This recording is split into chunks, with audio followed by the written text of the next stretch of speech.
became clear that I was trading my time for money. There were lots of people in the world that were not as highly trained as me or thoughtful as me, making more money, investing in things cleverly and almost like money hacks in a way. No matter how nice they are to you they will slit your throat if it suits them. I want to be able to help people and do a good thing and live with integrity, but I certainly don't want to be exhausted all the time just trading my time for money. So Running a business can feel lonely, especially when the decisions get heavy. Welcome to CEO Whisperer by Saurabh Jain. Practical insights from the boardroom and the meditation cushion. I'm Saurabh. I've done 10,000 hours in 3 major parts of my life.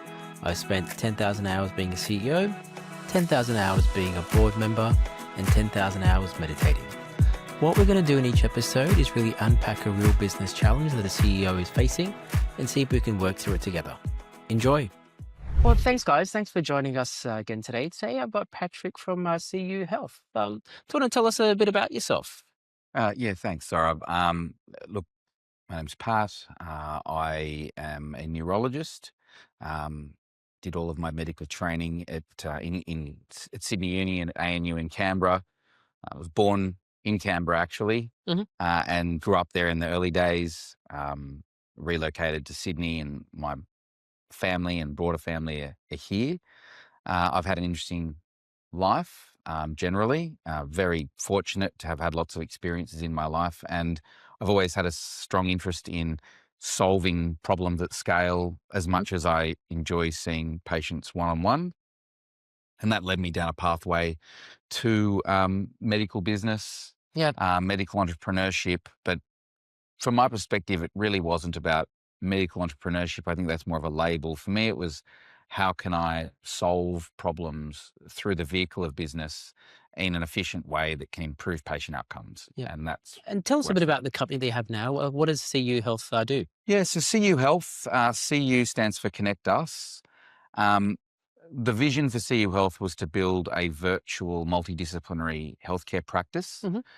This came off the background of having built and operated brick-and-mortar general practices. So along my journey through medical business, I had started a medical education business, then a brick-and-mortar general practice business, looking at, I guess, how to build a medical environment that had appropriate allied healthcare support, really good continuity of care, use technology in ways that empowered physicians and GPs to do better work.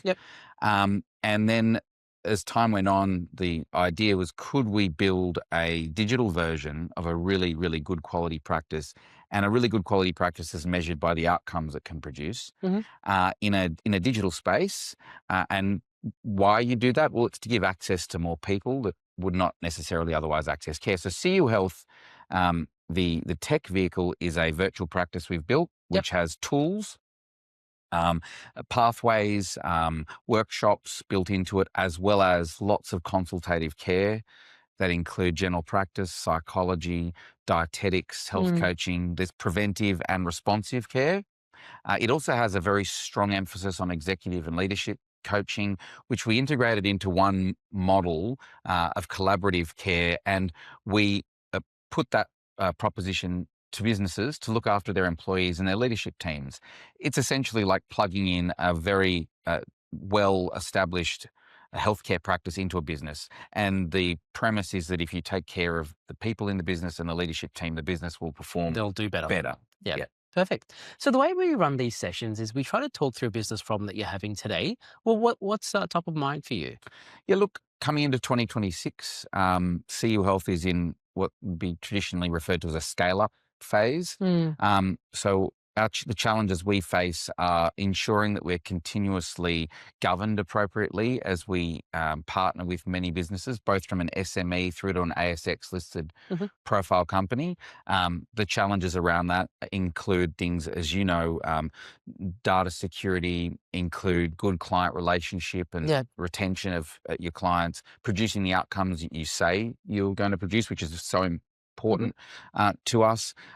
Supply workforce, which is not so much of a challenge for us. I think we've created a really great place to work, but it will become something we've got to solve in different ways over time. And of course, the number one thing that a CEO has to be concerned about is appropriate resource allocation. You've got people, you've got money, and you've got to appropriately allocate that in a way that's smart and can produce a sustainable result. Yeah. So if you want to be really narrow though, like what's something that's really top of mind that you want to solve today that's on top of your, that's causing you some level of grief? Yeah, so because January 7th, 2026, I'm thinking, okay, this the next 6 months for us, we're facing a good problem in that there's a lot of onboardings, new companies coming on board. However, one of the CEO level challenges is I need to look at our shareholders, our investors, and create value for them over the next 6 months. That will come in the form of the next liquidity event or capital raise, and also and looking for the right strategic partner to do that with. I've started conversations there, but there's a challenge ahead that's both administrative, the sort of the bureaucracy and the logistics around what you'd call a cap table tidy up or clean up or consolidation, and also raising the right amount of capital to not dilute further. So that's a challenge ahead of me. And one thing I've learned is the culture of the capital is as important, if not more important, than the quantum of the capital. So that would be my main, I suppose, overarching challenge. Okay, so just to summarize that, so look, at some point you're going to be looking to raise some capital. And you're trying to figure out, who do I get that money from? Okay, cool. And what kind of quantum are we talking about? So, in terms of your percentage of your existing shareholders? So what we're looking at is somewhere in the vicinity of $20 million capital raise, but that 20, maybe 25 million will make up in part growth capital, which could be organic growth or inorganic growth through acquisition. And the other part will be to allocate some for liquidity events, liquidity opportunities for some of the smaller shareholders. If they want to get out. Correct. Okay, so let's just say you want to raise 20 mil, you want to keep some of that for yourself to grow, fund the business. I assume the business still loses money today, does it? It does deliberately. Because you're growing. Because we're growing, but we're in a very sort of a good position toward profitability. Okay, cool. And have you thought about the split between the 20 mil, like how much would be for growth, how much would be to clean up your existing cap table?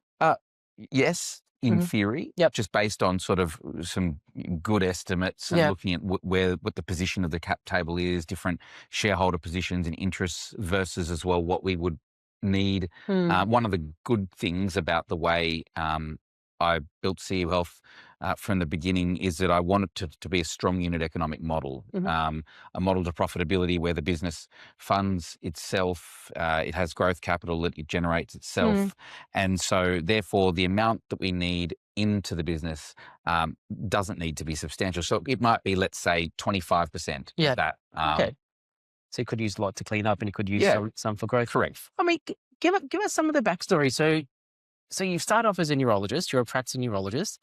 How does one make that pivot from the medical career to this, to actually run a kind of a hybrid tech/services/healthcare business? It didn't happen by accident. At the same time, though, a million different factors led to the specifics of how I got here. So going through school, obviously very interested in science, was raised one of three boys, and a father who was quite academic, and myself and my brothers all are academic in some way, shape or form. So that was kind of like the tone of it. And why was your family academic? Like, what did they do? So my dad's a professor of engineering, studied all over the world. Sort of education was the vehicle that enabled his capability to work all over the world. And your parents were born here, or my dad was born in Lebanon. My mum was born in Australia. So I guess I had a very broad and deep upbringing, globally thinking from the beginning, not locally thinking, very much locally contributing, but globally thinking about the way in which the world is, whether culturally, religiously, and so forth. So that gave me really good grounding in terms of thinking broadly about things.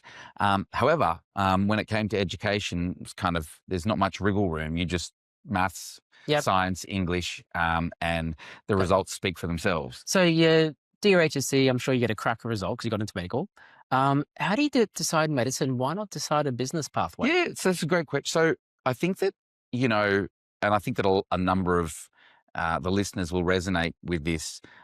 It was kind of like, there were kind of only a few options that were highlighted. We had it, funnily enough, we had a small business growing up. We ran a cafe. Mum ran a cafe. Yep. Still does? Or? No, not anymore. But Yep. but her family generationally has been entrepreneurial.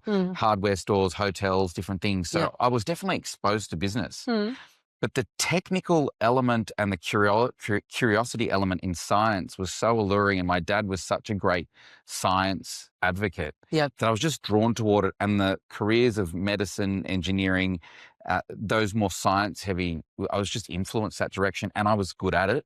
So that helped. And business for me was kind of like this other world that I had something to do with, but I didn't realize it wasn't conscious. It was just more osmosis. But it was sort of like, I didn't even think it was challenging enough in the technical element. I didn't realize business is really, really challenging, but I guess the scientific element of it isn't there as much. So I embarked on, medical science and medicine with an actual interest in neuroscience from the beginning. So that was innate.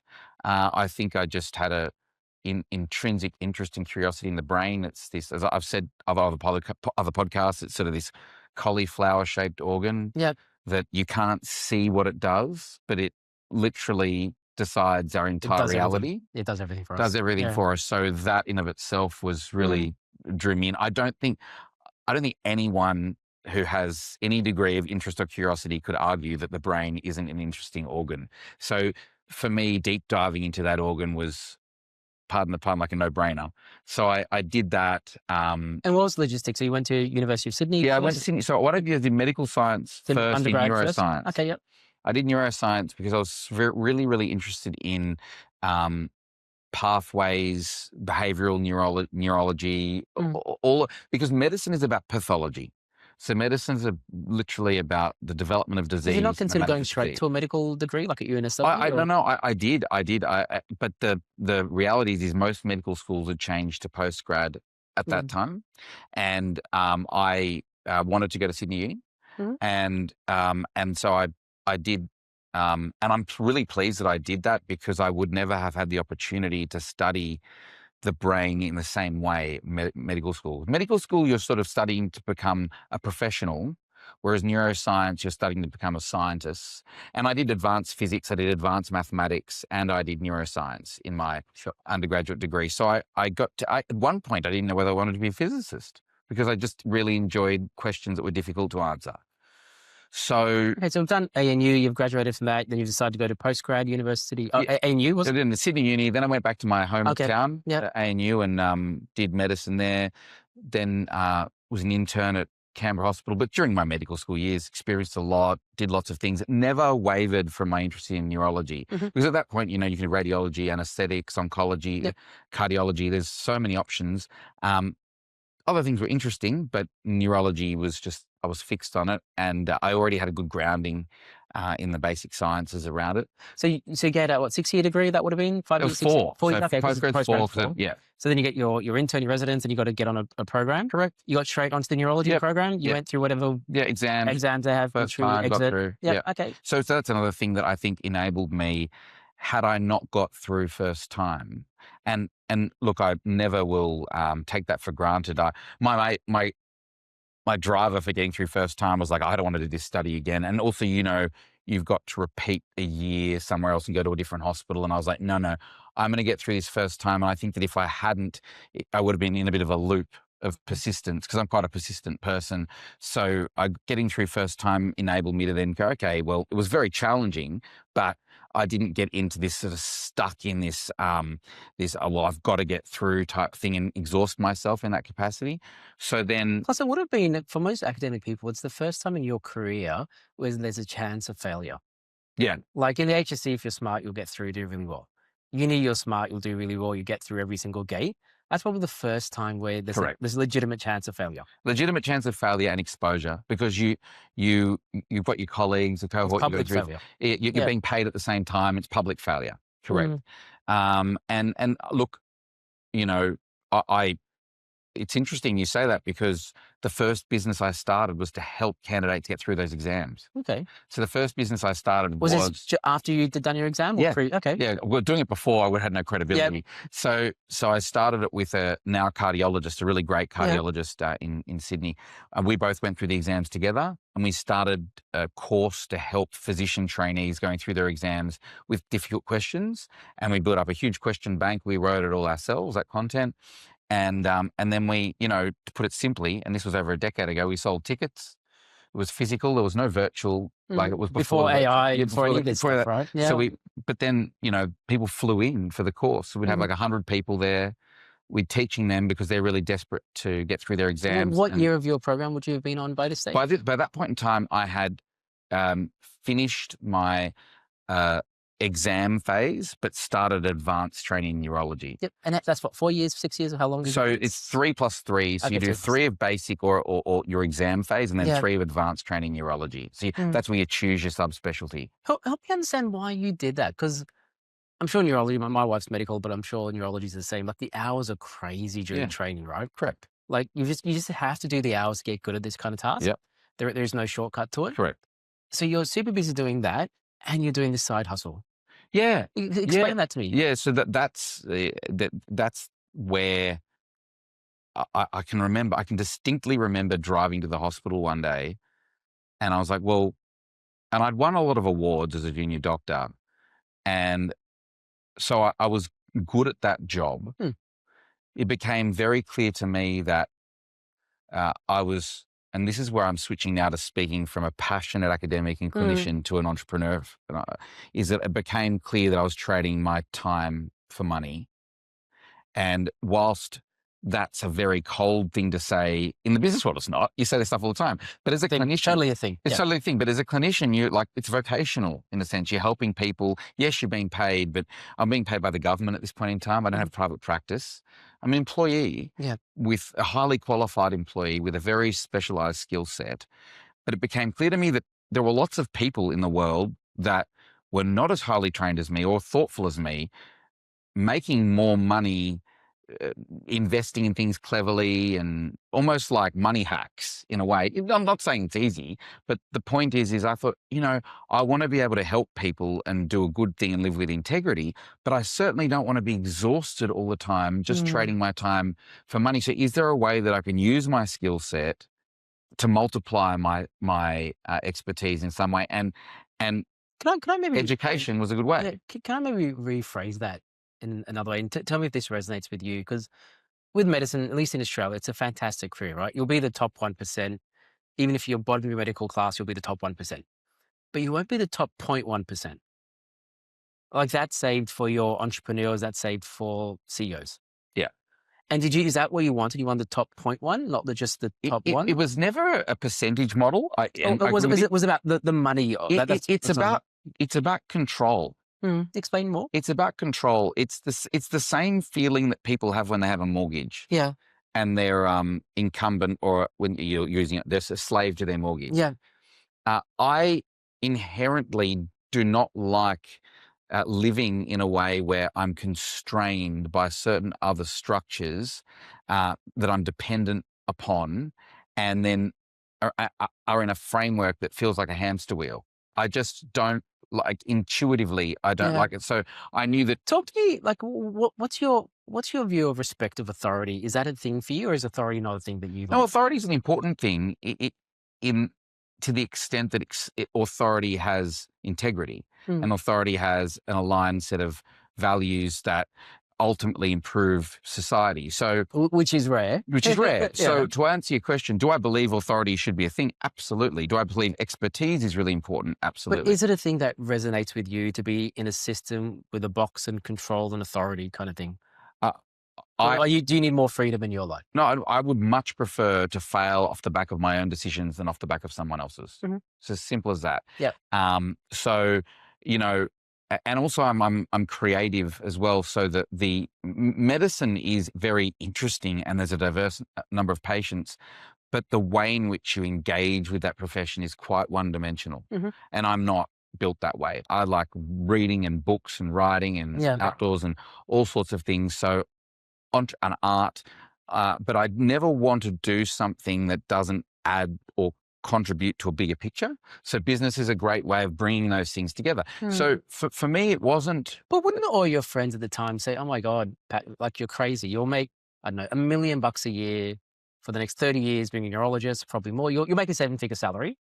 Why would you risk that and go do your own startup? Well, it's interesting how my friends would say I'm crazy. I kept it a secret. I didn't. Why's that? Because, you know, particularly that now it's different. I teach medical students now, and the world's changed dramatically in the last decade in terms of attitudes and perspectives. But back then in Australia, not in America, not in Europe, there's totally different cultures around doctors who think about entrepreneurship. And also too, there are many doctors that develop patents and all sorts of things that have done very, very well, but it's not publicized. It's not something that the professors that you learn from at uni talk about. They stay very much on the topic.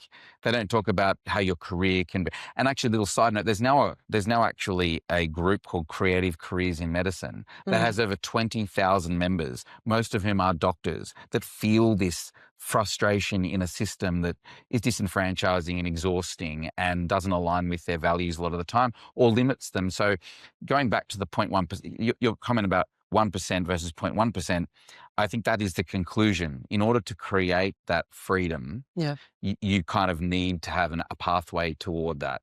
And I also knew that if I didn't have that aspiration young enough, I would become entrenched. I'd have thousands of patients that are dependent on me, and I would be in a system that's very hard to undo. So I thought I should do this prospectively and strategically ahead of time, build my life around that goal. So that makes perfect sense. But why did you keep your first gig a secret? Oh, the first gig wasn't, because of medical education, which is kind of like kind of selling to your peers, right? It's selling to your peers, and that was kind of acceptable in the sense that it was like, well, you know, you've done well, you've got the credibility to pass stuff. You're working with other colleagues, you're helping others. Yeah. We didn't charge very much. It was like literally, we were solving a problem. We were solving a problem with goodwill, and it was a great opportunity to build something that was it was a proper side hustle, of course, once or twice a year, and that was that. But it was off the back of the direct experience I had getting through the exams myself. And it was my first time building a website and PayPal integration, you know, stuff like this, where, you know, you a pricing model and work out what time of the year to run it so it didn't clash with holidays. So you start thinking about stuff. The basics of business. The basics, the real basics. And then so time went on, and I became, this is where it gets really interesting. Time went on, I became a neurologist, got through things, had a very good fellowship. And so what happens how many years did you run that event for? That company still exists. Yeah. And that particular event, actually, we closed down last year. After about 10, 11 years, the topic itself, I think everybody knows what we've taught, and they've got videos of it everywhere, but that company still exists with other courses and projects under it. But how long were you involved for in that? Or are you still involved? I still am. I'm a director. I'm director in that company. I'm involved with it. I'm the only director in that business. I've got an operations manager, and come to that. And why not scale that? Why think to do something else? Yeah. It's so at that point that I guess that you're so busy doing medicine and doing a good job, and there's no half good job. When you're a neurologist, you've got a responsibility to remain up to date. It's every waking hour. Correct. And I'm a consultant at that point. You know, the buck stops with me, and I still am, and I still see patients. Which hospital were you at the time? I was going between Royal North Shore Hospital in St Leonard's in Sydney and Liverpool Hospital. Okay. So, you know, that's something you take with the greatest degree of respect and responsibility, and always will, and so that comes first. So it's literally a side hustle, or it's just a side project. And other people might have a side hustle in crypto, or they might be in investment property, or whatever it might be, you know. So, but, you know, so this was just a little bit more entrepreneurial. So then I finished. This is where I think when people say you mad comes into it. My first year out as a consultant, I had a fractional position at a public hospital, and was good, and I was handling it, on-call, strokes, these sorts of things.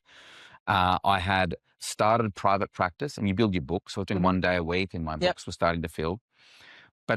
before I became too busy, I started exploring different models of care in the business world, because, as you know, there were some medical businesses in Australia already with different reputations and so forth. You know, there was Genesis Care in cancer. There's IPM used to be Primary Health Care. There were already commercial aggregators of specialists and general practice. And Douglas Hanley Moyer Sonic, Ramsay Healthcare, these are big healthcare businesses. So they existed. And I was sort of interested. I wrote to a partner at Deloitte and I said, how would I get into some consulting with you guys? I thought, can I be put on the doctor's hat, but also think commercially about things and help? Because I naturally understand the commercial world. I know that's different. A lot of people say doctors don't naturally do that. I for whatever reason, that's been my experience. Yeah. So for whatever reason, I did. And then I got involved. I think perhaps there was an actual reason. Perhaps your parents running a business, running a cafe, you being exposed to that. That's probably the reason. Absolutely. I mean, and the stories from sides of my family about business and things, I think probably seeped in. So you talk about money over the dinner table. Yeah, you talk about business. Well, I'd see mum balancing books at night and things like that, and that sort of thing. But yeah, just sort of, I guess it was always there in the background.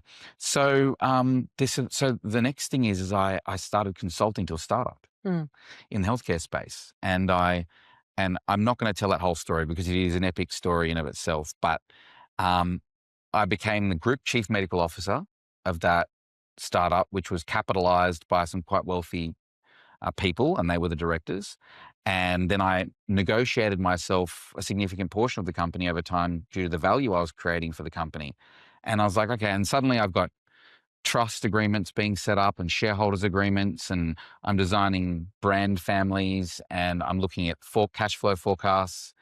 And I was like now doing my, I guess, MBA by fire type thing. And I told nobody about. And why's that? I was too busy to talk about it, to be honest with you. I talked to family about it.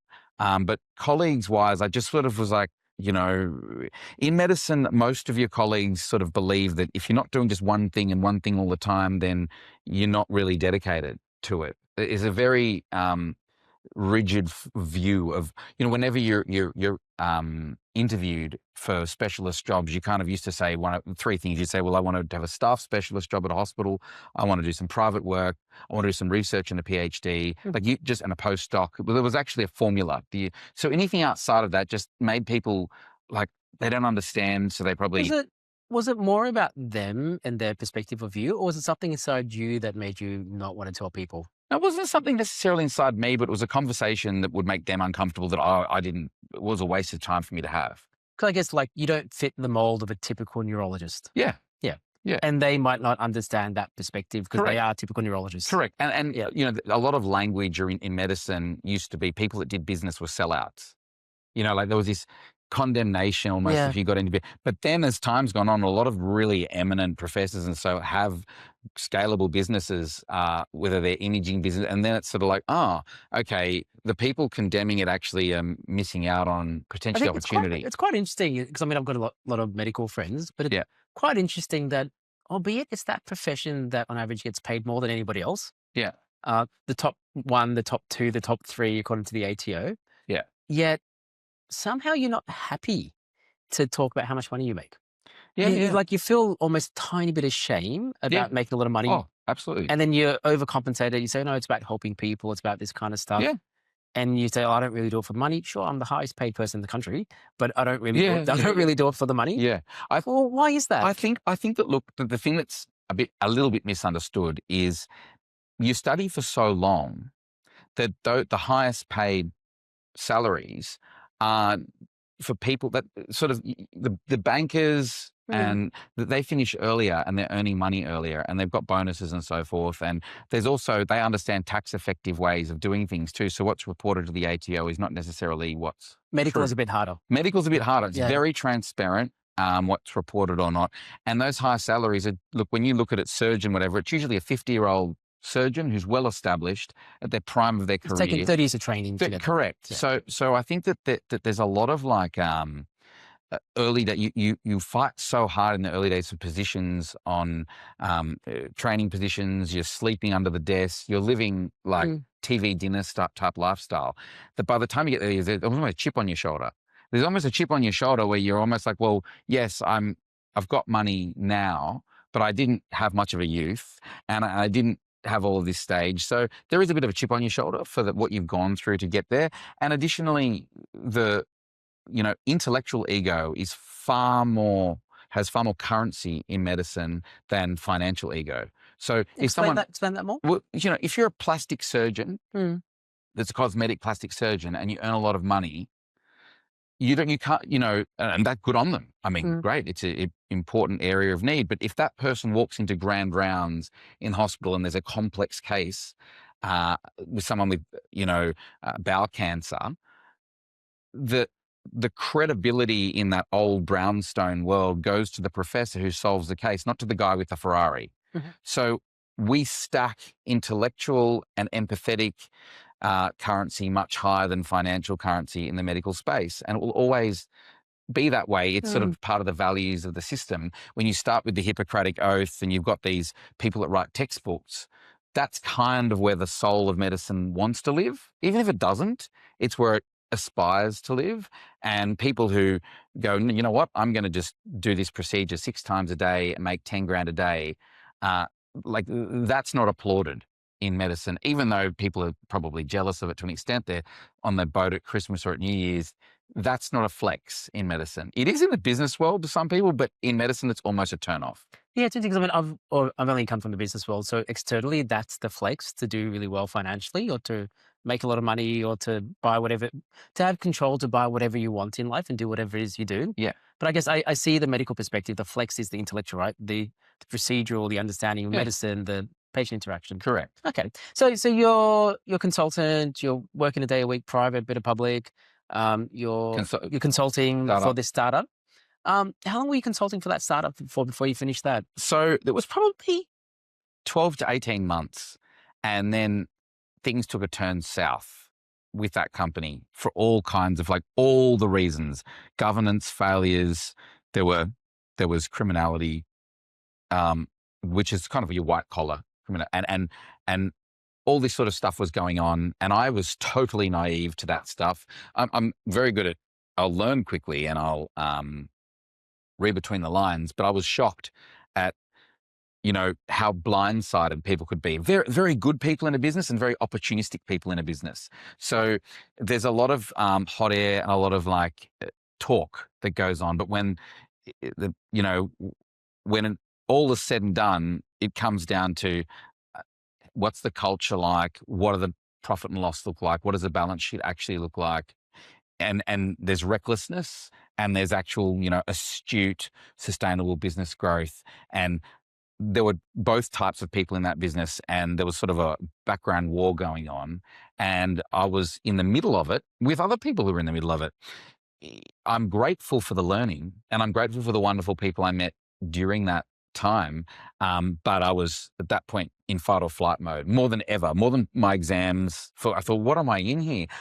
I was thinking about all the things that you worry about with financial risk, reputational risk, all these sorts of things. So, so you pull the ripcord, or I remember this meeting with this emergency senior leadership and board meeting, and everyone was like, "Look, we need to rethink this entire business." And so, a number of us were sort of out.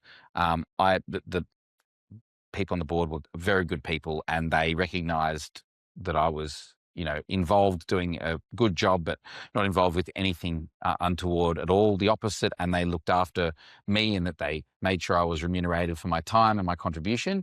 And I exited that, thankfully. And then most people will be scared by that point and probably go, I'm just going to go, I'm a neurologist. I've tasted that world. I've got a sure bet over here, but not me. So this is where... What about you made you not go back to the safe option? I think it was because I saw how it was being done then. I understood that the sheep was pulled away. And I thought, I could do this way better. I could do this way. If the difference between building a business well and not was demonstrated to me in that, I thought, well, maybe my unique selling proposition, maybe my secret sauce is the fact that I can bring integrity, hard work, and expertise to business that is lacking a lot in businesses. That's often what separates the entrepreneurs is when something goes bad, if it's not their fault, they don't personalize that responsibility. Yeah. You actually totally get, no, that guy screwed up, that guy screwed up, that guy screwed up. Here's what Yeah. I did right. A couple of things I could have done better. Yeah. But people who aren't entrepreneurs, they get scarred by those kind of things, and they somehow think it was their fault, Right. and they don't use that as a learning opportunity. Yeah. Okay, so that mindset makes perfect sense. Flipping it around, as CEO now, I think everything's my fault.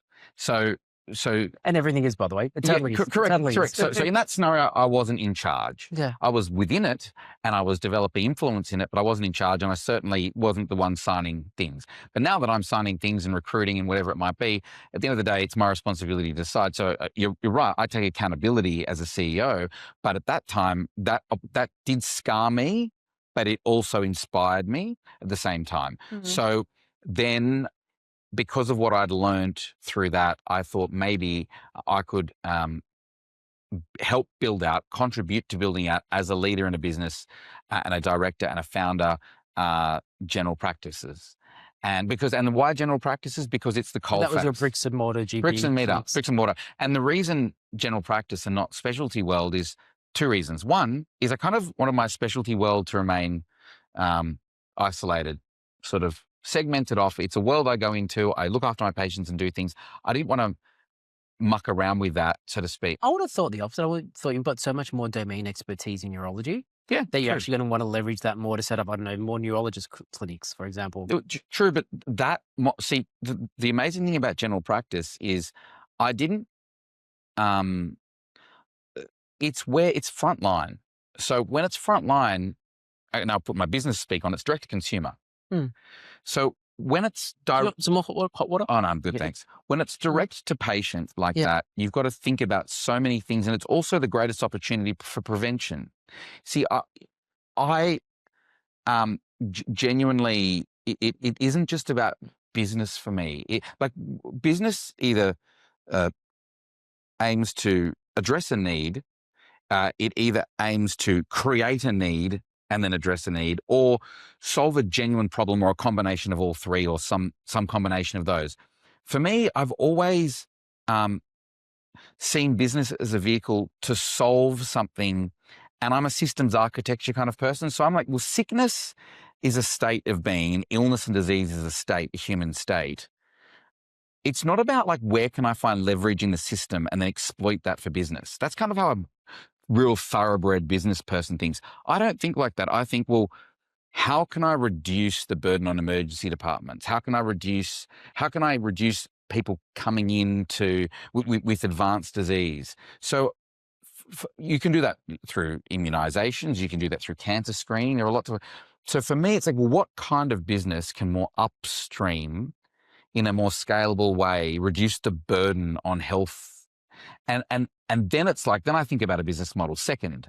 So I think about what I want to solve first, and then it's like, how do I commercialize this as a secondary thought? And why did you want to solve that?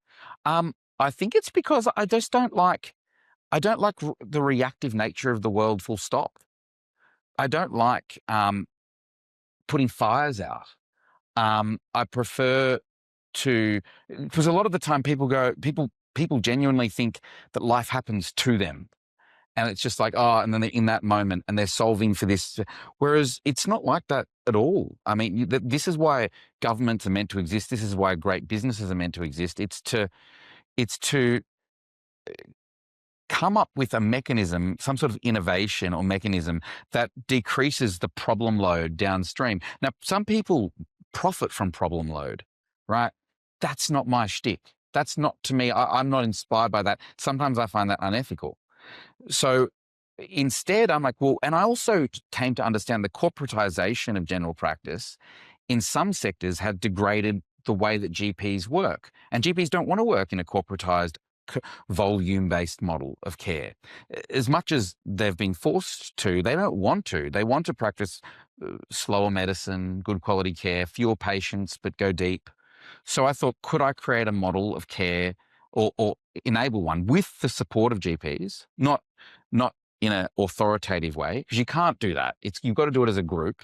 Could we create one? And so that was a challenge. So then after that, I set out on that challenge and I built a brick-and-mortar general practice business. So, I mean, how skilled would you have been running on those businesses? You've studied as a neurologist, you had these side hustles. To run a bricks and mortar GP practice, I imagine that's completely different. Completely. At scale? Completely different. So I had a co-founder who... So what was their background? With project management, no, As in like construction or IT? Or property. Property, okay. Property, but had knowledge around, design, fit out, Okay. forecasting, So the physical stuff for you. physical stuff, business plans, things like that. And then the next step was needing a practice manager with real experience setting up a practice for accreditation. And was the plan just one practice or was it a multi-practice? It was going to be, it was start with one, get the model right, and then expand without compromising our values on the practice model. We'd prefer a fewer number, but to have a very strong value brand presence as to how we work than to have many, many, many. So I would have thought there's a huge cost to set up one of these clinics, I would imagine. You've got equipment, you've got fit out. Huge. And it was in a very affluent suburb on the main street. Yeah. So you guys funded that personally or you took external funding? We funded it personally. Yeah. And people were, how did you get that capital? Well, this is how I got that capital. I had bought one investment property in my mid-20s and I leveraged that to contribute. And my business partner got a personal loan as well. And between the personal loans and then on top of that, we got a business loan against and it was at a time, and you can't get this facility anymore, but it was at a time where the business was willing to lend us an asset finance loan and a business loan based on the forecast of the business. So I was leveraged to the hilt. Like it was maximum risk. Okay, it's maximum risk, no goodwill, no patients coming in, dust. Did you know it was going to cost that much before you set out on this journey? Did you have an idea? That's a level of risk we'd have to take. We had an idea and that's it. So there was like the idea, probably 57% naivety, and the remainder was a decent idea based on a spreadsheet. The bit that bites you is as it does with any business you start, is are the unforeseen costs, the complications, the contingency you require, and the time to break even. So in a business like that, you have to actually have good doctors on the seats waiting for patients with no one coming through the door. You need a nurse there, you need a receptionist there. And obviously we've got our rent and so forth, which is very expensive where we work. So it was extremely difficult, but did we turn it into a profitable practice? We did. Did we acquire another one? We did. Did we build two more? We did. And that was just through sheer grit and will. And were you full-time in this gig at this stage? No. I was working like 2 FTE. So I was working as a neurologist, publicly and privately, on the roster. We've got to fund this debt somehow, right? You've got to have some money come through. Yeah, exactly. I had no cash flow from the business. It was built. I've got young children at the time, and I'm just working. Like I just, and so at this point in time, my ability to make decisions, compartmentalize, that skill set was like, and to be honest, you don't know whether you've got that skill set till you put under the pump. Now, did I have severe anxiety? Absolutely. Sometimes not sleepless nights. But I was able to manage it and able to get through it. Would I do it again? No, that's a part of your entrepreneurial journey. Yeah. And did it teach me pretty much everything about how to run a business with diligence, unit economics, HR, legislation, insurances, tech, lots, absolutely. Working with government, I learned so much. And if not for that, there's no way I could have translated it to CU Health. And how long did you run that business for? How long did I you was practice? I was co-founder and director of that business for 7 or 8 years.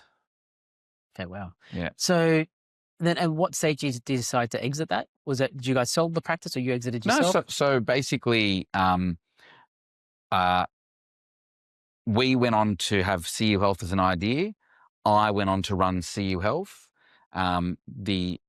The other party exited CU Health, and we sold one of the practices. The rest of the group I transferred across to my original business partner, and that was the end of that chapter for me. And then sort of CU Health was running. They were overlapping. At one point, they were all overlapping. So at one point, I was full neurology, running the bricks and mortar with my team.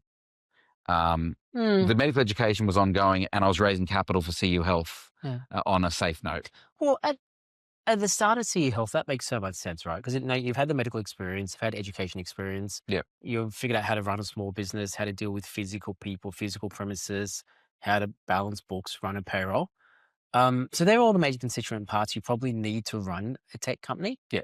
And that's probably why a lot of doctors who go straight to running a business, they fail the first couple of times. Yeah. Because you've got to actually fill all these pieces together until you're whole enough to be able to run something. Correct. Yeah. So, okay, so you figure bricks and mortar GP, that's old world. I want to go this digital health world model, which is CU Health, simple mind for me. It just sounds like a GP practice, but the digital version sold to corporates.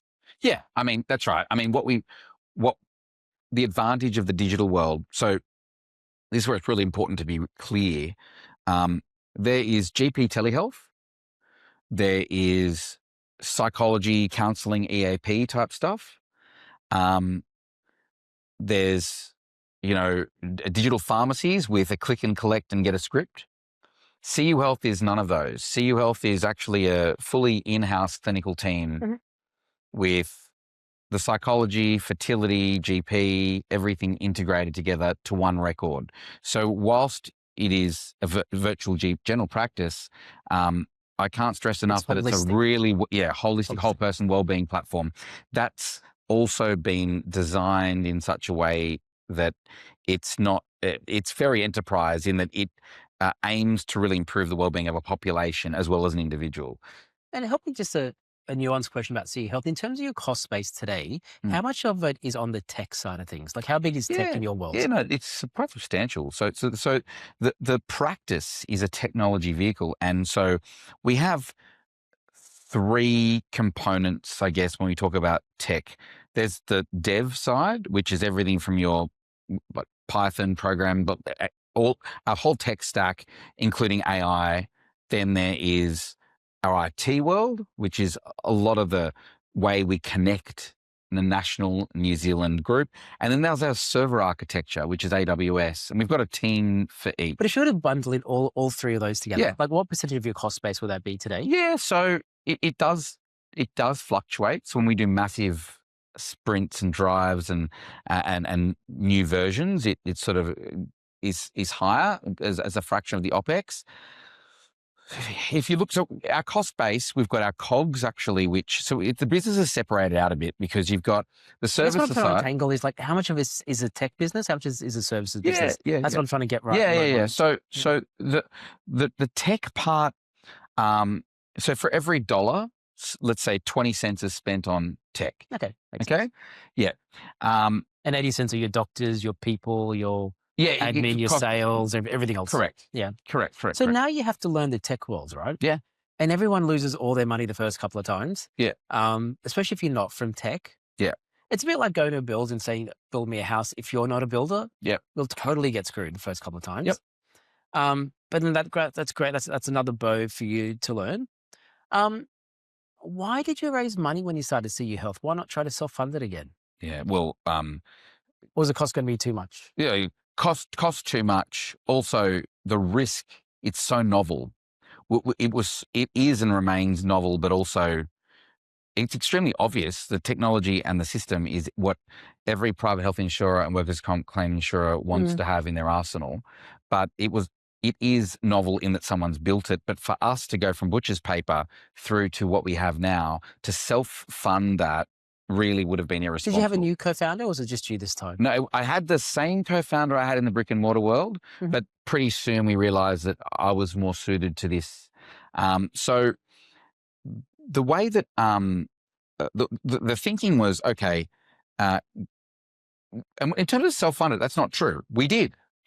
We did. We used cash flow from the other The business GP practice? absolutely Okay, to self-fund it. So we did. We self-funded it. We paid ourselves nothing. So also to its time equity, sweat equity. So there's our time, our expertise, and we were to the extent that we could while supporting our family. So it's absolutely to the point at which we had a sort of prototype model to present to our convertible note holders. And the message to our convertible note holders was really quite straightforward. It was, we want to build a virtual general practice with allied health attached. There is a significant unmet need in employee wellbeing that impacts the business, and we are going to sell to corporates. Why go to raise money? Why not still slowly, organically grow with extra cash from your GP practice? So the issue was to build the prototype. So in order to prove that you've got product market fit in a B2B enterprise health tech, there's a lot of capital, because you've got to build an MVP, and our MVP is complicated. It's not an app only. There's lots of stuff built. There's admin system, there's a healthcare system, there's a user interface for the patient or the member, we call them. We've got to run pilots to make sure it works. We've got lots of licenses because there's a lot of APIs that plug into it. You then have to run it with a company. So you've got to pay professional services time, without any remuneration. So there's all of this money you need in order to get endorsement or get some SMEs onto it. Cool. So to go to market, you needed, an MVP, then you needed to update your product so that it was at least early stage ready for an SME group. Then you had to have some branding, or some sort of brand at least, that would speak to, like, we want, you're wanting chief people officers from banks to show up. You can't do that just off a few phone calls and things. So we needed to come out strong.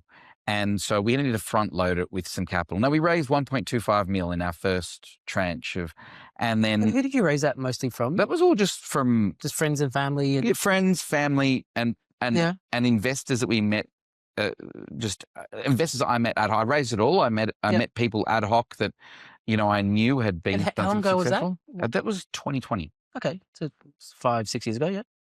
Yep. Okay. So you got enough cash, and was that enough to build a prototype? It was enough to build the prototype, and also for us to get a grant. We won the Accelerating Commercialisation grant through government, which funded dollar for dollar. So we got another 400,000 from that. We barked up a few, as you do in a startup, wrong trees early on, or went directions. This was, by the way, our idea was all pre-pandemic. The idea was pre-pandemic, actually.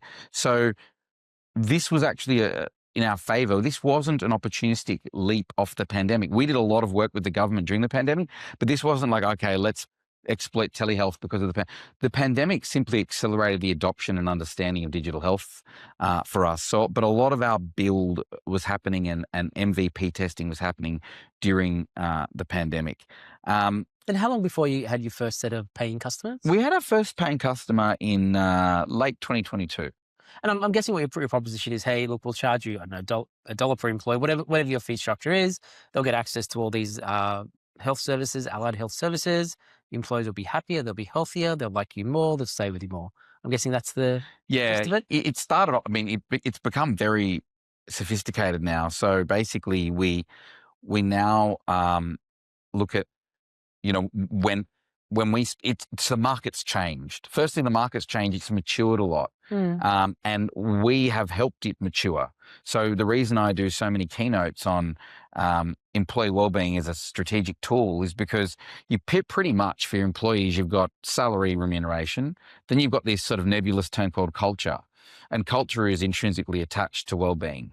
And wellbeing is, again, a nebulous term. So I've tried to define that. So now I talk about wellbeing in terms of discretionary energy. So Saurabh, if you've got surplus discretionary energy, like disposable income, then you can actually give it to others, give it to your team, think strategically, creatively, empathetically. If you're on the wellbeing poverty line, the energy poverty line, you can just show up for yourself, nobody else. And if you have a deficit, you're literally below the poverty line, you can barely afford your food in the cupboard. And that person is going to be a damaging person to themselves, others, and to the company.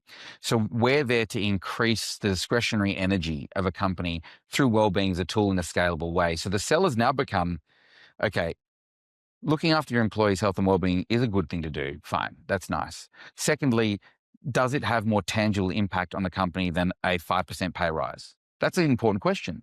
Is it more cost effective to care for people's well-being than it is to just give them a pay rise? Are you going to have better attrition score, lower workers' comp risk, lower absenteeism? Are these metrics that impact your P&L going to be better served through a well-being strategy and a well-being tool?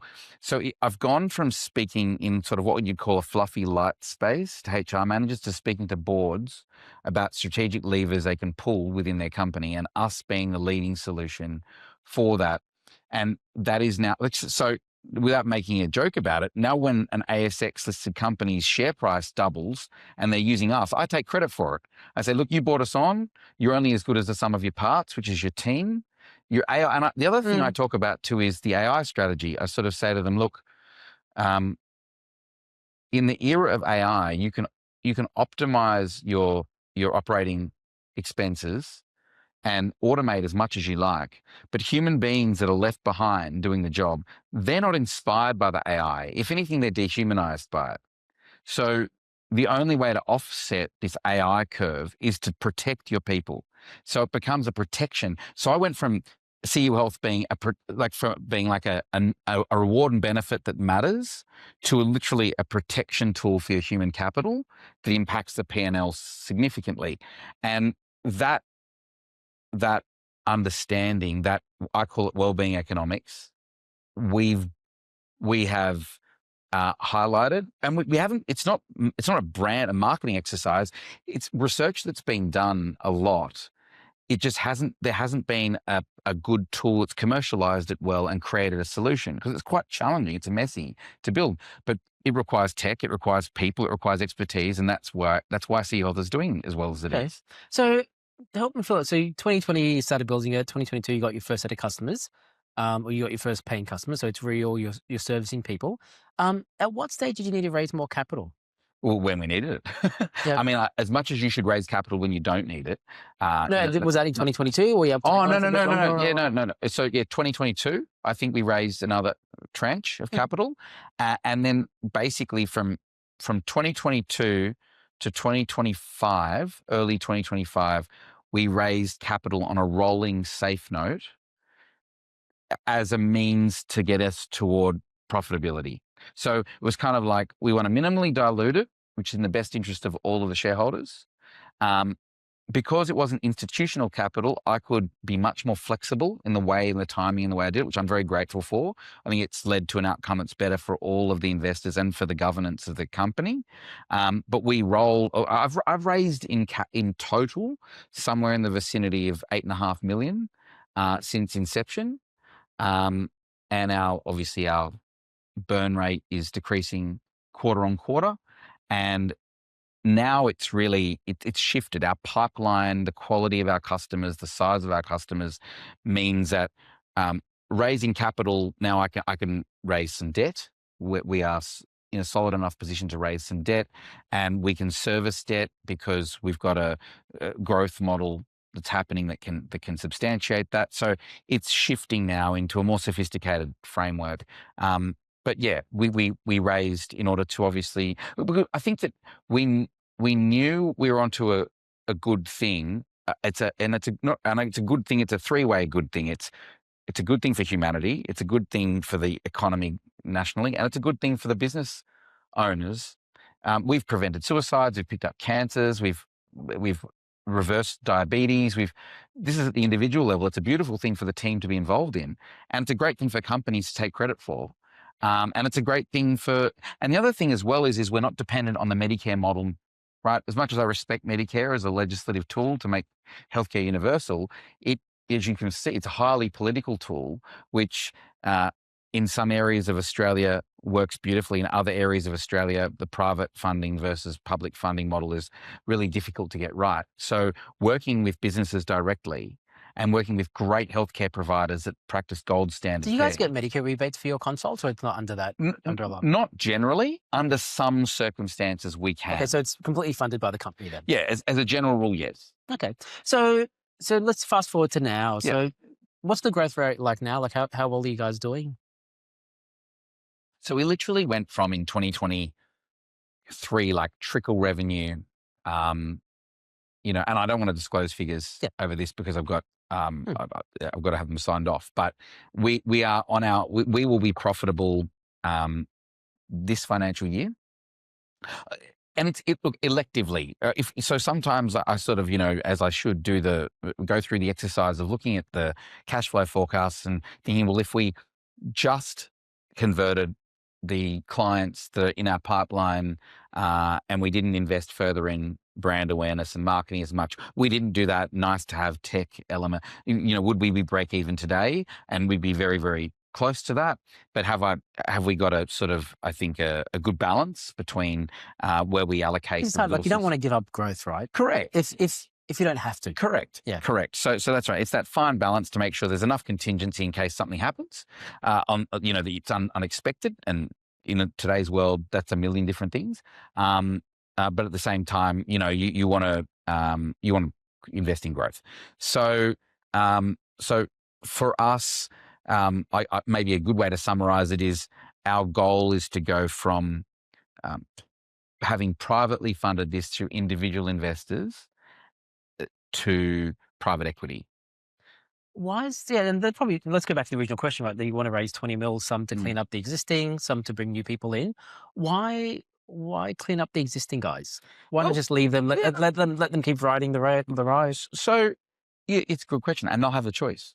They'll have the choice. I think that it comes down to the fact that we've got a large number. Why offer them a choice? That's what I'm trying to say. Oh, why offer them a choice? Yeah. Look, a lot of them want one. I know that. Like some of them that came in 2020. They better get out. That's and make a while. Money. Yep. Yeah, and they can't follow on, and I think that I think they'd just be happy with their money, after that time. And I think that a substantial number of people will be. So I want to give them that option. As a matter of fact, for me, I feel as though it's, and I could test this out psychologically a bit, but for me, I feel I have an obligation to give them an option. And if they don't take it, well, I gave them an option. And I think that's a wonderful thing to do after this period of time for the really early ones. So there's that part of it. The second part of it is it's a large number, by the way. It's over 100 individuals. So it's also about governance. So it's about, as we go into the next phase of the company where, you want decision-making to remain as efficient as it is now, because people say that the benefit of startups is their agility. Well, sometimes if you've got the wrong leadership team, it kills you. So it's not agile at all. But we are at a point now where we've got a wonderful leadership team and agile decision-making, not because it's reckless, agile decision-making because we've got clarity, boundaries that we won't cross, and absolute clarity about what we're doing. So I don't want to lose that. What we want to see. But I reckon you'll have more of that with a wider shareholder base. Because if there's 100 shareholders, they're rarely band together and actually ask you to do something. Well, that's true. So you actually get a lot more control. Versus if you had one shareholder that owned, 50% of your company, they get an insane amount of control. They'll be on your board. They'll be coming to your exec team meetings. Correct. I think that, again, it's a two-sided thing. You've got to weigh up. That's why this the culture of the capital. That's what I was talking about at the beginning. So my job now is to put CU Health in the most advantageous position so that in negotiations with any institutional investor, there's no desperation, and it really is about, are you on board with our vision, mission, culture, and my leadership and the team we've got? And also a respect for the nuances that we've collected as a team and I've collected over the years going through all that I have. It's a very unique set of expertise, and that is what sets us apart. It's why a lot of companies that say, show us your IP, I don't mind, because I know how much it takes to run this, and it's a real combination of human skills and technical skills and all sorts of things. So there needs to be a capital partner that respects and understands. The second part of that, which I agree with you, is it's about the way you structure that capital in the board. It's about the way decision-making is done. And it's also about making sure that we are in a position where we're not publicly unlisted, which we're not currently because most are safe note holders. They're not shareholders. So we're not in that position, but we don't want to be in a position where we're exposed to more auditing that slows us right down unnecessarily. So there's a few, in terms of a challenge, that's a technical challenge, it's a structuring challenge, a governance challenge, but it's been done many times before. Yeah. I mean, the only benefit I can think of about cleaning up some of your existing shareholders as you get your new one, and tell me if this is one of your goals or a side benefit, is when you get an insto on the hook, you got to get them set. Yeah. So they've got to have a meaningful cut of your company to Yeah. make it worth their while. Yep. Or if you're going to raise money from someone who's eventually going to buy, the other 80% of the company, Yeah. they've got to at least own 20% so they can. Correct. And you don't want to over raise because then you're diluting if you don't need the cash. Correct. And that might be an easy way to reallocate some capital from people who are not going to be your exit partner to someone who is without diluting. Does that kind of... It does. So, okay, they're narrowing a bit more. If you're going through a filter of capital partners, ideally, we have a capital partner that has the capability to follow through all the way along and also that has the capability to distribute. So they need to have a portfolio themselves that would benefit from CU Health. And they could cross-sell your product to their other... Correct. And they underwrite their investment immediately. They literally can look at the forecast and say, we can help you exceed your forecast within 6 months with our portfolio. And the great thing that I'm proud of with CU Health is it's the best solution for this problem. And this problem is ubiquitous. It's universal. So I have I have great excitement that a controlling party on the boards of many organizations can recommend us to their CEOs because we'll help their companies. It's again a win-win. So the strategy comes down to having a culturally right fit, a distribution partner with solid businesses on their books, which is why PE fits that. They're slower, longer, exactly, exactly what their mandate is, that can follow on and see us through so the growth multiples make sense for them and for us, and that you don't have that anxiety about future capital partners and things. You kind of like, you are married to the right insto. Yeah. I mean, the strategy makes perfect sense, right? If you can get one of these instos, get them set, get them on the hook, get them believing in your story, get them cross-selling, that's worth so much more than 100 small shareholders. So where's the ambiguity in your mind? Like, this makes perfect sense. There's not. I don't have ambiguity. That's the thing why I'm so relaxed. Yeah, I have clarity. The challenge is the execution. So what I've got ahead of me is what I have ahead of me is hitting our targets over the next 6 months to make those negotiations land where I want to. The challenge is making sure that the new shareholders agreement that I'm sure will be drawn up is structured the right way. That all that I've bled over for this is protected in the next phase. Because I think that when you move into an institutional agreement, as you know, you kind of have one opportunity to protect your founder's rights. And I know that the right partner will accept a degree of them. Hopefully they see my value in the business. But the challenge is just basically, as you were talking before with meditation, you stop that dialogue with yourself. The dialogue often is, or the monologue sometimes, is really about the machinations of how. So if I do this and I speak to that group first and then do that, so you sort of like building out and you could write it all down or map it out, or AI could do it. But at the end of the day, it's a bit like being an athlete. You're kind of visualizing the steps toward a championship. And in the world of sports, you do that a lot. You often visualize the steps and road toward it, which helps reinforce that clarity. So I don't have an outcomes problem. It's now we're in the how space. The why is clear. The vision and mission is clear. For me, when people ask me, when would I want to exit, and they want to exit, my mentality is one of the build a company like you don't want to exit, to be honest, because that's when you're really building. So it's important to have the systems, processes, documentation, governance in place to exit. But for me personally, as you can tell, someone that's a neurologist that's gone on to build this, I'm not looking to flip this around and make a quick buck. So my experience with investors, mostly public, that makes sense for you, but that doesn't resonate with investors. Yeah. Investors want to hear the exact opposite, be it true or not, that you got a 3-year exit plan or 5-year exit plan, whatever the number happens to be. And in 5 years, they're going to make a gazillion times more money. And they actually want you to want an exit. Yeah. Whether that's real or not, but that's actually what they want. And look, for me, when I talk about exit, I don't necessarily mean financial exit.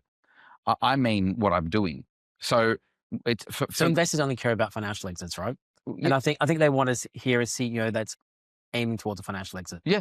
And look, and that's fine. And look, my exit might be, it's one thing to exit altogether. It's another thing to sell a significant portion of your holding, and that is your partial exit. But they also, at the end of the day, whoever it is that ultimately owns the company, it might be in the best interest of the company that I continue doing what I love doing, or it might not be. I'm open to whatever is. I'm very outcomes focused. So whatever it is that continues to improve the lives of the people that use our product and enhance the businesses that sit within our client base, great. So the original question we had, how do I raise and who do I raise it from? Is that the right question to be pondering? Um, So I wonder whether it's something a bit more nuanced. I wonder whether it's like, because I reckon you'll do that fine, right? You'll sort that out. You'll either raise from private equity, you'll raise from instos, you'll raise from whoever is the natural owner for this product like yours, be it a health insurer, be it some of the large GP practice. There's like probably 10 different possibilities, and you'll figure that out and you'll target all of them and you'll find whoever fits best. How do you make sure you don't get screwed during this entire process? Yeah. Oh, okay. Well, that's a good personal question. The way I look, I mean, is that of importance to you? no, it's super important. Yeah. I mean, I'm not an idiot. You're not here for fun. I didn't. Yeah, exactly. I mean, I do want to go to the beach one day and just actually lay there and just listen to the ocean. It's a very good question. How I go through this process and not get screwed over. And to be honest, as a founder, you actually feel like you're being screwed over every single day for the first 5 years of being a founder. So it's almost like when I talk about doctors before, they got a chip on their shoulder. By the time you get to crystallize or materialize your efforts, you kind of feel like you deserve a lot for it, particularly something like this. I think that the key things to do are, one, do a really, really good job. So how you protect yourself from not being screwed over is, I think, being an effective, useful person to start with. Got to be good at your job.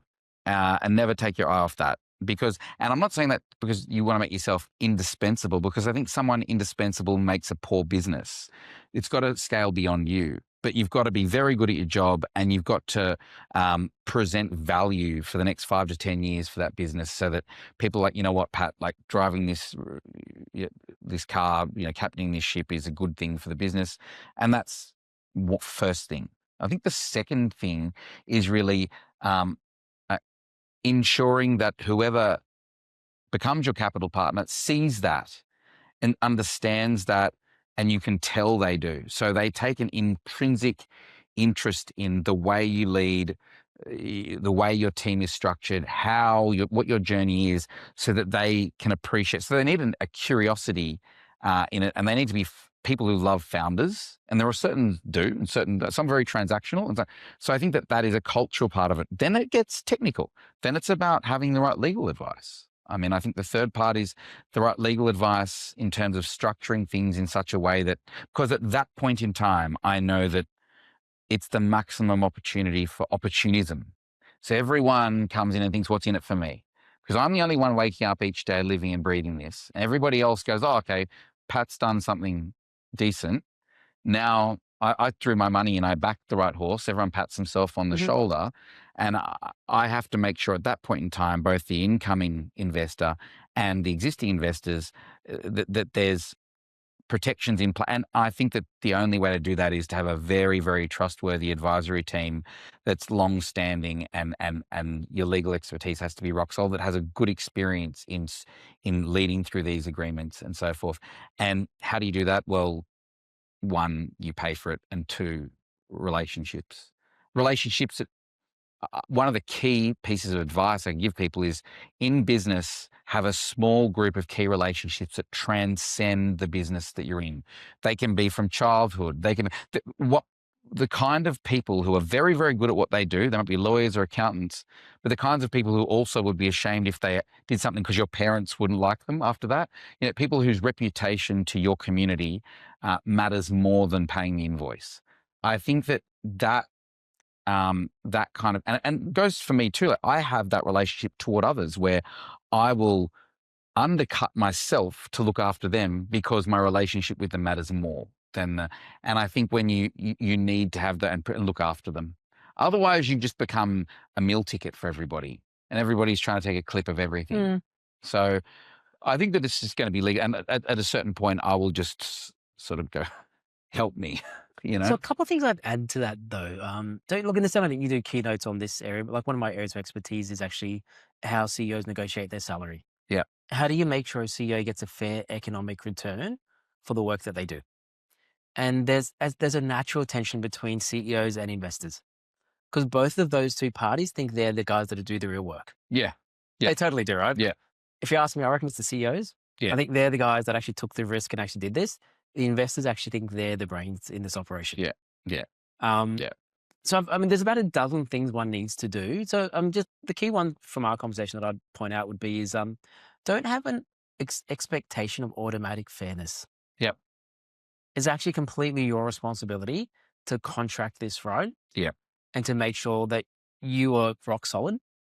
The other kind of things I'd mention is I'm sure you'll find the right capital partner, but no matter how nice they are to you they will slit your throat if it suits them. Yeah. So just because they're nice, like read nothing into that. Yes. And you can look at their experience or other things they've done, but Yeah. it is very, very thin. Yes. It is very thin, their love for you. Yeah. Their love for money is much greater than their love for you. Yes. The other parties, I'd say, probably the biggest one that I didn't know when I was a CEO of a public company, and I wish somebody told me, and I learned afterwards, is there's three main things a CEO has to do. One, you got to be good at your job, right? That's a given. You got to run a good business. The second thing is you got to show board leadership. It's actually your role to point the board in the right direction. Because now the board might have external people, right? It might have people from these investors. It's your job if they put the wrong person on the board to get them off and get the right person on. Yes. And the third, probably the most important, is don't get sacked. Yeah. And there's a lot of things that are about not getting sacked. It's a lot more than performance. Yeah. It's about, do I have the same vision as these investors? Are my KPIs tethered together? Are we the right partnership to get married? Or if you might figure out in 18 months' time, look, it's actually not really working out. How do I divorce these guys and go get somebody else before they get rid of me? Yeah. Yep. I mean, I think that they'll make sense to me as questions you got to ask and answer to a degree before you even put pen to paper, like draft anything. And I think that it's a really great sort of, it's really interesting when you talk about CEO salaries and you look at the CEO salaries when they're published around the top 50. And I was reading the other day, through the different CEOs. I was quite amazed at Lovisa, the dress jewelry brand, the second highest paid CEO in the country, I think. And I think that, obviously Macquarie Bank CEO is the highest bank CEO in the country. And then you look at these ridiculous things like where Elon negotiates stuff. $1 trillion package, yeah. Trillion dollar package. And at the end of the day, part of it comes down to what's formally been agreed to and legally. But I say because legal agreements can be ripped up or paid out. If people have deep enough pockets, they just won't follow it. They just won't pay you. So you constantly have to create value. And this is where it gets very strategic. But leverage is such an important thing in business. And it's one of the only things you can often rely on, because it's like, well, how much value am I creating for the important stakeholders in this, which are obviously your investors, and as you said, leading the board, I feel as though leading a board there's two key parts. One part for me is demonstrating that you are performing well objectively and aligning with what the business plan was. That's just good stuff. And providing key insights. That's hygiene. That's hygiene. Yeah. And then providing key insights that sort of set you apart in terms of a leader with you against your competitors and the market and so forth. The other side is, as you said, being 2 steps ahead of everyone else on the board and directly and indirectly creating that leverage as you move along. Let me say that another way though. So I don't think performance is this much. I think it's this much. Yeah. I know that sounds so counterintuitive, but to get paid well as a CEO and to keep your job, I've seen CEOs that are doing a cracker job, but they still get sacked. Yeah. I've seen shit CEOs get paid a lot of money. Yeah. Because there's a promise of a future. So like Yes. on the Elon example, right? So like his killer thing that he did was he got his chairman, Robin, the Aussie lady, Yeah. on side. So she was like on CNN and all those channels saying, look, if we don't give Elon $1 trillion, we'll lose him. Yeah. So she was campaigning to make sure that he got his $1 trillion package. Yeah. Now think about, what did Elon do to convince his chair to put her reputation on the line to get him $1 trillion? I'm sure she's made billions out of it. I'm sure she'll Yeah. make billions more. But what he did, there's really nuance what he did. He actually has the board working for him. Yes. He's got that complete power dynamic flipped around, where these 5 or 6 guys or Yes. gals are working for me. It's not the other way around. So another analogy I'll give you. So like, whenever you have a CEO, board, chair, the natural inclination is to actually think that they're superior, and me as a CEO, I work for them. Yes. And I think what works a lot better is you want to be peers in this. Oh, yeah. You want to, whatever noose is around your neck, you want to wrap it around each of those fuckers' necks as well. So they come down with you. And if things go bad, they were in this together. And if things go great, you all do well together. Completely. I mean, I would, I think that there's founders and there's founders. So there's founders who kind of have a great idea, have great hustle, have a high risk appetite, potentially not much to lose personally, where maybe, and I'm being really, it's really important to state this, but maybe you don't have kids or a family. So they're sort of like, I'm going to do this, ride or die. If it goes down in flames, I'll do something else. do something else.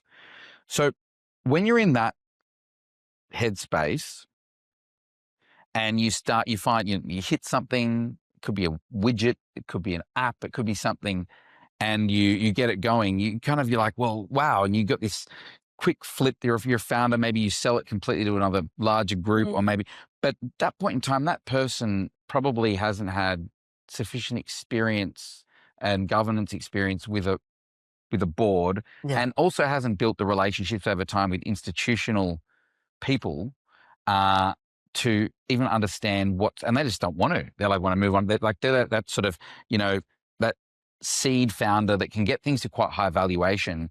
But I think that then there are founders like Paul Ramsey, right, who led Ramsey till he died, and same with Colin Goldschmidt at Sonic.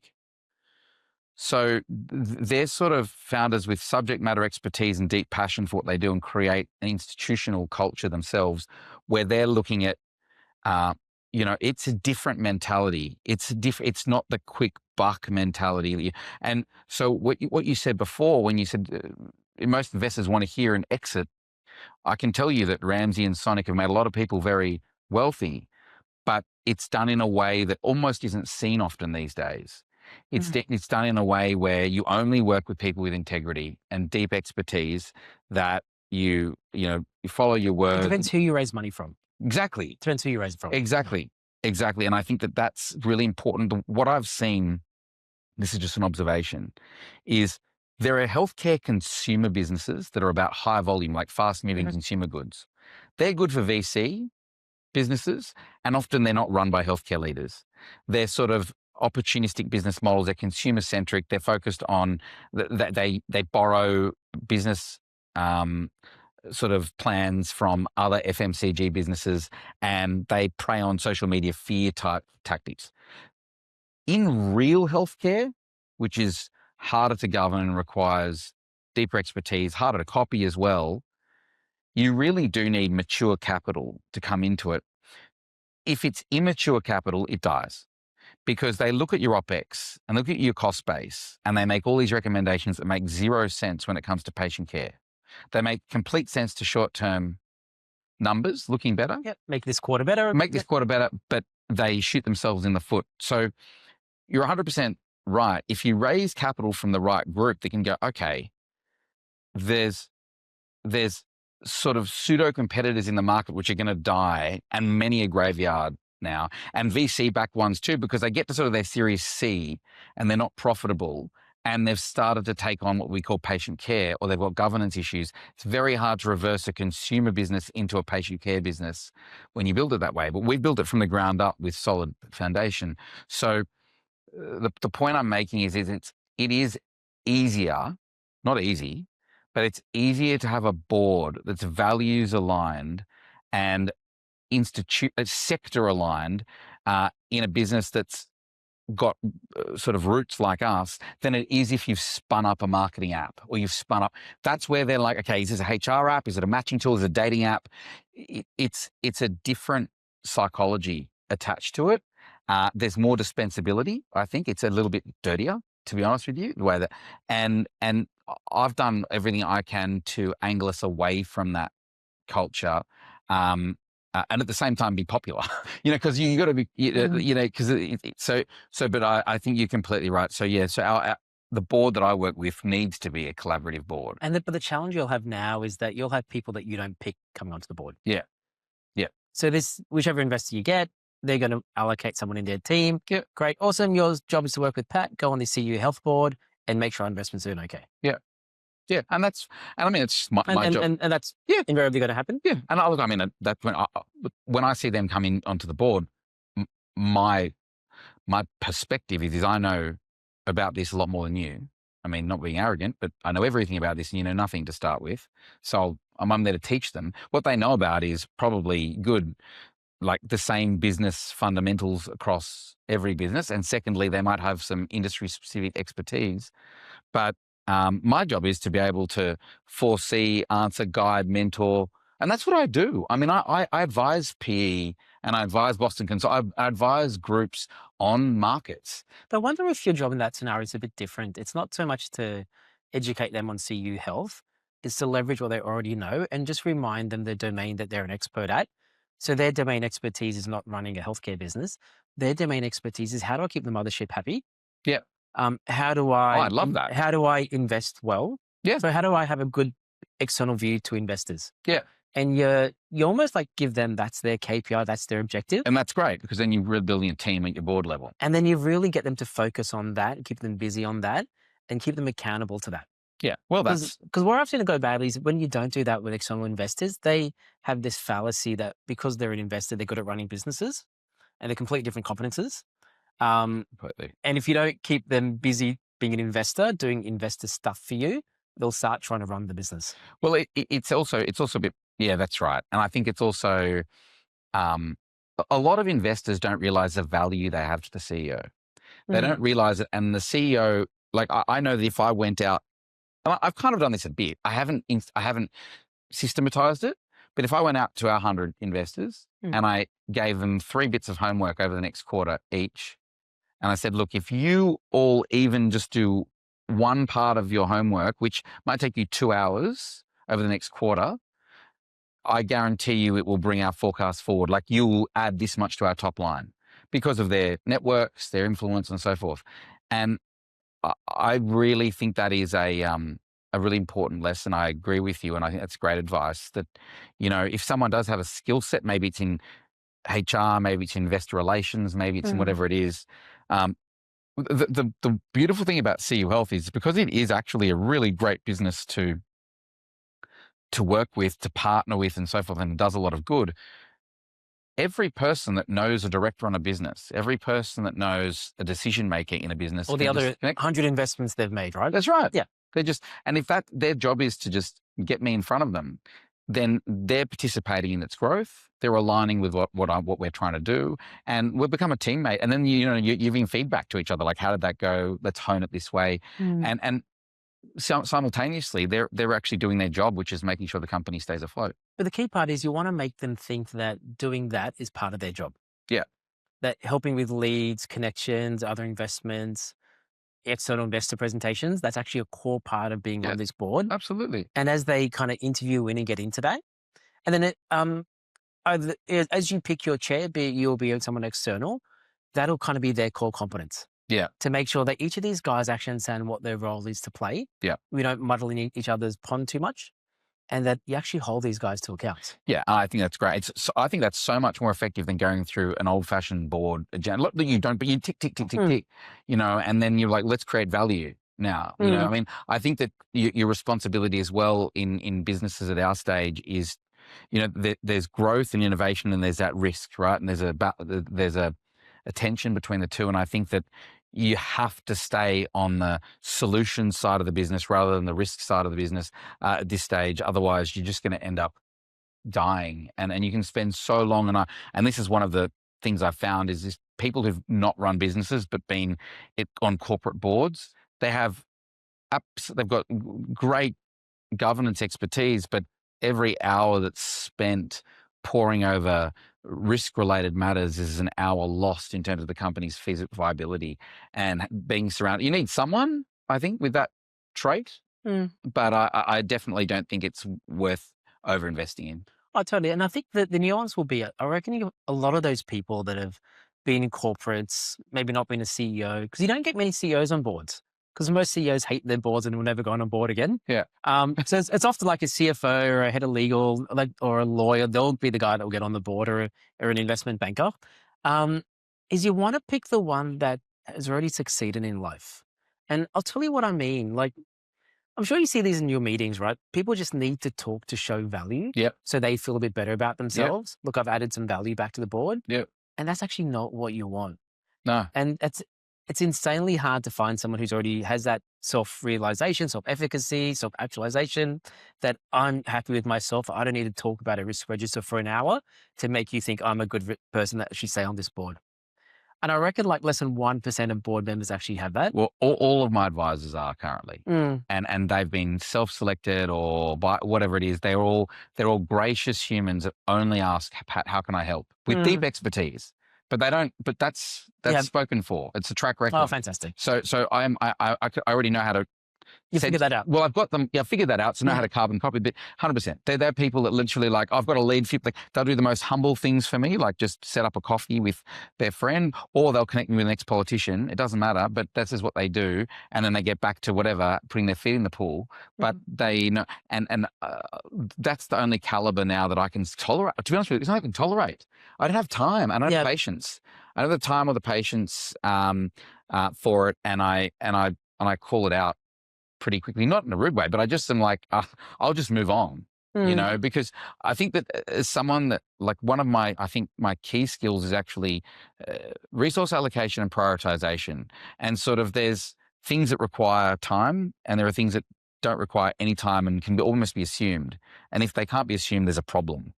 And so anything that can be assumed that is being talked about or we're going into the weeds too far, we have a problem. It also degrades culture of the board. And yeah, so I also too, you know, this sounds a bit fluffy, but there are people that, you know, give you energy or take it away. Yeah, totally. And I think that your board, your leadership team need to be people that they're not people that are yes people. It's not about being a yes person. They can contradict, they can highlight things that I've missed, gaps, black spots, but you can feel the undercurrent, the tone, the undercurrent of their operating style is such that you actually are multiplying your value in the room together, and you walk out of that room with a smile on your face. And they figure out that they exist for you, not the other way around. Yeah. But then I start to exist for them. See, it's reciprocity. When someone exists for you and you can sense that, you're always there for them as well.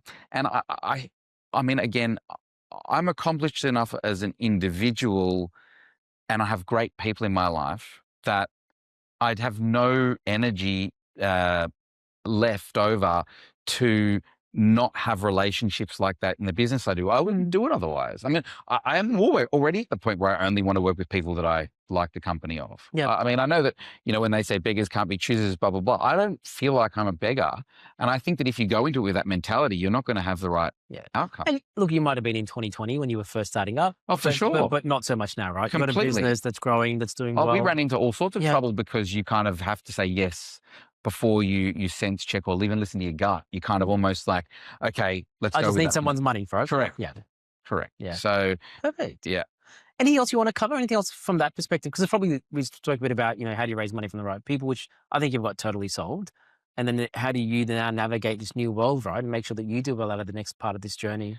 Yeah, I think that, you know, that's something is, you know, there's the human element, which you just spoke about, which is essential, the cultural element, the strategy around, you know, holding people accountable and making sure that the dynamic is right. But I think it's going to be one of those things where as well too, I'm laying a few bricks in front of me and then making decisions as information reveals itself. And that's okay. And then the number one thing is cash flow management right now. Pre that raise, I'm still in the trench mode where I'm still don't run out of money. How many? Yeah, don't run out of money. Get the payrolls done. Yeah, don't run out of money. Get the payroll done, which is due today. And I've done every pay, and I've got my team that prepare it, but I always do the last click to make sure and cross check it. And I'm excited at the prospect of being in a position where the business washes its own face. And you can actually just look outwards. I think that there's a sense of rear vision mirror, and I just don't want. Looking through the side mirrors all the time is and not enjoyable. So you kind of, as a founder, I look forward to, and I have my enjoyment in the business. A lot of people love the early ideas stage. I don't mind that stage, but for me, it's very frustrating because there's so much variability that you almost can get nowhere. But I actually am really looking forward to the stage where we're more established. Yeah. I think that ideas are cheap. Yeah, ideas are cheap. Yeah. Spot on. Yeah. Totally. Last thing on my side, I ask all my guests, so what is something that you've always known to be true that later you found out wasn't? Oh, great question. And I'll take a moment, ponder. Yeah. I always thought to be true that with enough goodwill, collaboration, respect, and manners, that you could work with someone to a good outcome. I genuinely believed that collaboration and diplomacy and finding common ground, requiring skill and dedication, but if you did all of that, you could reach an understanding that created a shared consciousness in a way toward a vision or toward an outcome or even a simple decision. And I've learnt that that's certainly not true. What I've learned is that there are many, many wonderful people that operate that way. Some are built that way, some evolve that way, and there are others that have absolutely no framework or tools for operating that way whatsoever. And it's an absolute waste of time. You'll meet a lot of them in the investment world. I guarantee that. So that's something I learned, which was sad for me to learn. It was actually sad for me to learn, but it's a fact. And so I now understand why a lot of the experienced people, significantly older than me, that are built that way, but also great leaders, talk about protecting me from those people, because I tend to not recognize them immediately, probably because it's just not the way I'm wired. So, I've learned that strength is different than toughness, and toughness is different than being an arsehole.